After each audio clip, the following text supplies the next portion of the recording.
क्यों कहा भरत जी के बराबर हो, क्यों नहीं कहा कि भरत जी से दुगुने हो। जब लक्ष्मण से दुगुने हो गए तो भरत जी से भी दुगुना हो जाना चाहिए था। क्या कारण है? इस चौपाई का आशय समझिए।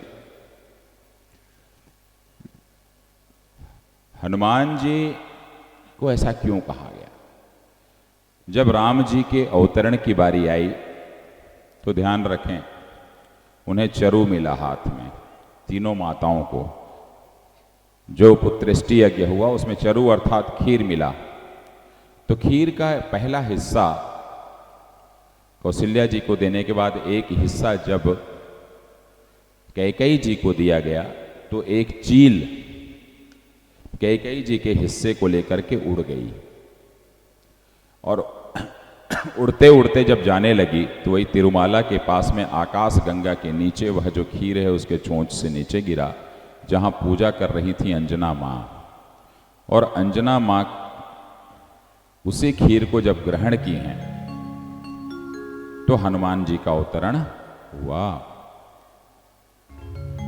इस रूप में हनुमान जी रामांश हैं, राम के अंश हैं, उस खीर के अंश हैं। बाद में सुमित्रा जी ने और कौशल्या जी ने अपना अपना एक हिस्सा और दिया कैकेयी जी को, जिससे भरत जी अवतरित हुए।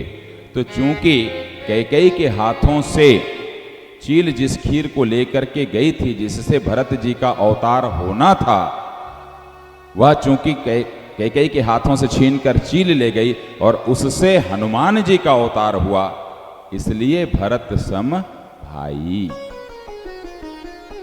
इसलिए भरत सम भाई हुआ।